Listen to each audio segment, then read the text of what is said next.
All right, welcome to our first press conference of the evening for the 2017 NCAA Division II Men's Basketball Elite Eight, following tonight's semifinal matchup between the number 1 seed Fairmont State and number 4 seed Bellarmine. I'd like to remind everyone to please mute your cell phones and other mobile devices, and if you could please state your name and your affiliation before your first question.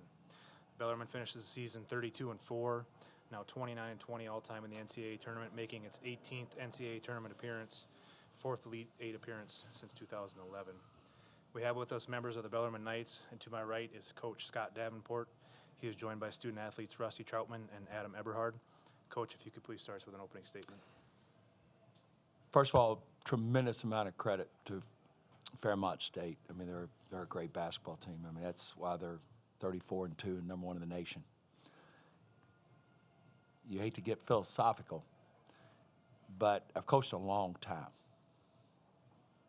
A lot of levels. JV, freshman, high school, the highest level of Division I. I think I figured up they could maybe help me. I think there's somewhere in the neighborhoods of 1,200 Division I, 2, and 3 schools. Is that about right? 1,200? Close? 1,100, 1,200 total, Division I, 2, and 3? I wouldn't want to be in any locker room in all levels of college basketball. I'm not commenting on their teams other than the one I'm in. I wouldn't want to be in any locker room than that one. Here's why. Can't measure it on a stat.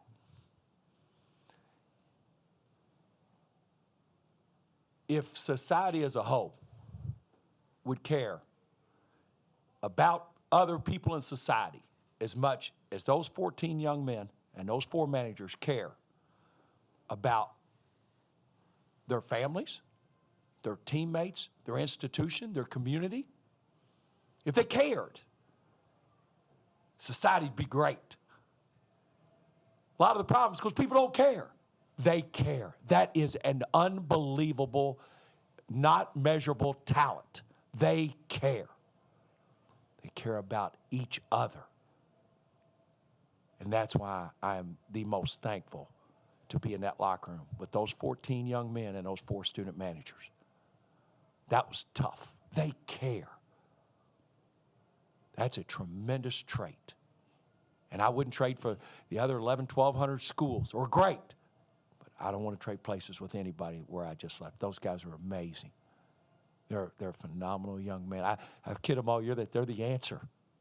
They're the answer going forward. They're the answer to what we need. That's tough. That's tough. And all they did down there was cry and thank each other. And take it upon themselves. Phenomenal group of young men. Fairmont, great basketball team. We had a horrible half. They make 8 threes. We don't make a 3. They get 8 steals, down 20. All we talked about at halftime was be us. In the second half, we were us. I give them credit.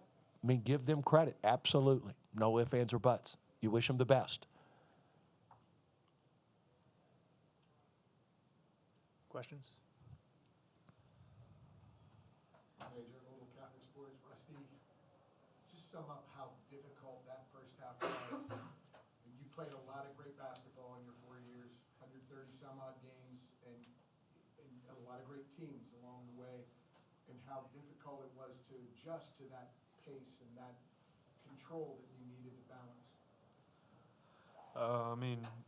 Like Coach said, we struggled a little bit, and shots weren't falling for us, and we turned the ball over a lot. It's just something you can't simulate, and you can prepare it all you want, like with walkthroughs and kind of getting the spots, but those guys are good. Give credit to them. They hit some tough ones, and we kind of turned the ball over.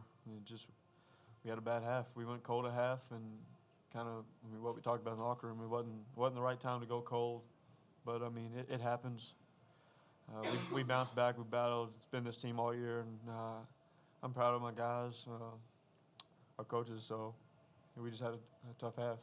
Coach, just to follow up, did you make it seemed like there was a real positive adjustment right at the beginning of the second half. Maybe Adam getting six assists in that second half, maybe running through him a little more. No, it was nothing like that. Just being us. And again, you give them credit. I thought we would adjust earlier. It's hard to simulate their athleticism and their strength early in the game, and I thought as the half would go on, we would adjust, and we were just on the brink. And it comes down to just a game of moments. You know, a moment here where we get a wide open three, we miss it, and they get a run out and a dunk. I mean, that's a 5-point moment. And that's what this tournament at all levels, Division I, Division II, Division III, it's what's the greatest 3 weeks of the sporting year because it's just defined by moments. It's going to happen tonight in the Division I tournament. It's going to happen Friday. It's going to happen Saturday in the Division II championship. It's a game of moments. And, you know, these guys, you know, they're hurting. Like I keep saying, they care. I mean, I was sharing with the gentleman outside. I said, golly, these are grown men who are they're just hearts ripped out. I mean, because they care so much. And to the Bellarmine community, do you think, how many miles, Scott? 800 and change? Is that right? 800 and change? 875? Do you think those people would travel 875 miles if they didn't love these guys? You have to love them. They're lined up down there. How lucky can you be to coach at an institution in a community with these guys? Kyle with the Louisville Courier-Journal. Rusty, Adam, can you let us in? What is the emotions here? What are you guys feeling? What's going through your hearts? You know, I know I'm hurting, but I just can't imagine what it's like for the seniors, especially GK and Rusty, the guys have been here for 4 years. You know, like Coach said, my heart's ripped out. It's tough to put into words, you know. I think we played extremely hard. But, you know, at the end of the day, they came out on top, and, you know, we got no regrets. But at the same time, it's, you know, it's a tough feeling. It's a lot of emotion. And, you know, I think one of our coaches said it, this feeling's probably never really going to go away. It'll probably fade a little bit, but it's something that we'll remember forever. Yeah, I mean, right now for me, I'm pretty sad.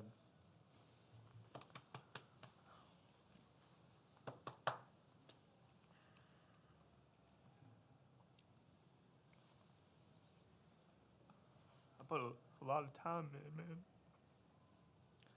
I just want to instill that in everybody that comes through here. Adam, man, it doesn't come easy. Just sad. I hate it for the other guys because they want it just as bad as us. But Fairmont, they hit tough shots. We struggled a little bit in the first half and got us in a hole. So, I mean, I don't have any regrets as far as what I did personally and what this team did and our coaches. Just give credit to all those guys. They're great. So, I don't know. Just kind of lost for words, really. You know what they did in that locker room? They thanked everybody in there. That is so amazing. They're thanking the managers. They're thanking the assistant coaches. They're thanking their teammates. Thanks for what you did. Thanks for doing this and that. I mean, what an amazing group of young men. I know you're tired of hearing me just say it, but it's very, very, very sincere. I mean, it is. They're you know, that's why we're going to be okay. They're the answer. Adam, Rusty was in your shoes 2 years ago. Have you taken any wisdom from him so far, or back and forth, Rusty to you to Rusty about this experience, that 2-year path that Rusty's been on to get back here? Yeah, I mean, pretty much anything Rusty does, I'm gonna try and do it. You know, he's that kind of leader. He's the type of guy that when he speaks, people listen. What he does, other people do. Like you said, you know, he was in my shoes 2 years ago, and last year obviously we were unsuccessful, but this year he did everything in his power to get us back here. You know, he carried us, and man, that's just like I said earlier, that's something that I want to do. You know, I see every day that he's a leader, and it's not just him; it's Al and GK, and the other 5 guys that have been here, that are in the Elite 8. You know, we got juniors that have been here too, and they were freshmen. So, you know, they all know what it's like, and so we're gonna have guys coming back next year that have the experience, and you know, we're gonna learn from it, and you know, go from there. You know, Paul, to just on both of them, that's what having a true program is all about. That defines a true program. Rusty, finally, you're here. Can you sum up your experience with Coach, with the staff, with the Bellarmine community, Knights Nation, the fans, how much you've grown to love them and vice versa? Man. I mean, I didn't really know what to expect when I was a freshman, but I mean, I've grown as a player. All the coaches and my teammates along the way helped me grow as a player, grow as a person. More importantly, Knights Nation. You can't thank those guys enough. They travel everywhere with us. You know, always send us tweets. You know, Instagram posts. You got people that we don't even know, fans. They make you feel so important. It's just what's so good about Bellarmine. I mean, everybody cares about one another, no matter who you are. Like, nobody big times anybody. Everybody's on the same field. It's just a love that everybody shares, and a love that will go on. Bellarmine for life. That's what everybody says. And I'm gone. I joined that group. It's passed. It's just gonna watch out for these guys and hope they succeed. It's just an ongoing family that you'll have for life. Coach D says it all the time. I'll be at your weddings, and he's right. These guys are great, man. Every team that I had showed me something that I didn't see before, something that'll stay with me forever. So I just can't thank all my teammates throughout the way, my coaches, all the fans. Great. I don't know why anybody wouldn't choose Bellarmine if Bellarmine's on their radar. I mean, it's the perfect situation. So I just want to say thank you. Adam, this is like a home game. It was like you were a school that was from a mile from here. In all this way, what was it like being able to play in that environment where your fans were able to generate that level of enthusiasm? Well, first of all, I want to thank them. Obviously we said it, they travel a long way, missing classes and whatnot and things like that. So, they made a huge sacrifice to come support us. So first of all, I want to thank them.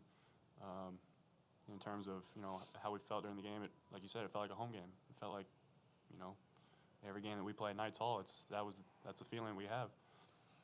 We feed off them a lot, and there's just so much support.